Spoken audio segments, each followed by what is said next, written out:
Hi friends, ఈరోజు మంచి chicken బిర్యానీతో మీ ముందుకు వచ్చాను. క్లీన్ చేసిన చికెన్ లో సాల్ట్, పసుపు, కారం వేసి ఆయిల్ కూడా యాడ్ చేసి 2 hours మ్యారినేట్ చేయండి. బిర్యానీ హండీ తీసుకుని దానిలో 2 స్పూన్స్ ఆయిల్, 1 స్పూన్ నెయ్యి వేసి బిర్యానీ మసాలాస్ అన్నీ వేయండి. దాంట్లో బడే ఇలాచి కంపల్సరీ ఉండాలి.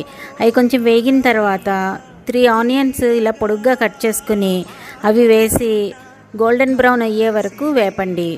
ఇది తొందరగా వేగడానికి కొంచెం సాల్ట్ యాడ్ చేయండి. 3 టేబుల్ స్పూన్స్ అల్లం వెల్లుల్లి పేస్ట్, 10 గ్రీన్ చిల్లీ పేస్ట్ వేసి బాగా కలిపి 1 కిలో మ్యారినేట్ చేసిన చికెన్ వేసి దాంట్లో ధనియా పొడి, గరం మసాలా, జీరా వేసి బాగా కలిపి సగం ఉడికిన తర్వాత 200 grams కర్డ్ వేసి అది కూడా మగ్గిన తర్వాత 800 ml వాటర్ వేసి బాగా ఉడికించి ఈ టైంలో సాల్ట్ సరి చూసుకోండి. నాకు కొంచెం కారం తక్కువైంది, యాడ్ చేశాను. చికెన్ 80% కుక్ అయిన తర్వాత గ్రేవీ తీసి పక్కన పెట్టుకుని సెకండ్ పార్ట్ కోసం వెయిట్ చేయండి.